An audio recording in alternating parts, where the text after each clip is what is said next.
Fosse per me candiderei la Rizzotto, però non dipende solo da me e quindi credo che chiunque faccia una valutazione sappia che giovarsi dell'esperienza, soprattutto in un momento in cui noi aumenteremo il numero di consiglieri e quindi abbiamo bisogno anche dell'esperienza, sia una cosa direi normale.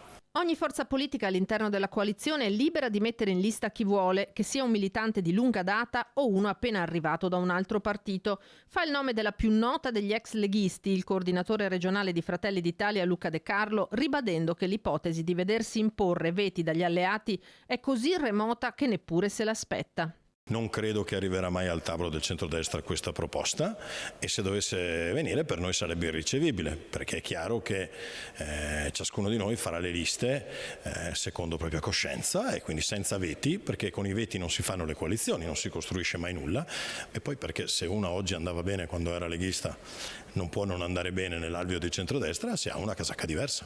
Nulla osta, dice De Carlo, a mettere in campo una lista Zaia, sebbene sarebbe inusuale, aggiunge, una lista che porti il nome di uno che non è candidato presidente. Però è una valutazione che spetta alla Lega. Come la Lega intende approcciarsi a queste elezioni non è un problema di Fratelli d'Italia, o meglio, non è un tema che Fratelli d'Italia deve affrontare. E anche questa è strategia. Il tiramolla che va avanti da mesi nella Lega fa intuire che è proprio all'interno del carroccio che questo tema è divisivo. Dare il via libera e rilanciare la palla ai leghisti altro non fa che metterli in ulteriore difficoltà e rafforzare Fratelli d'Italia.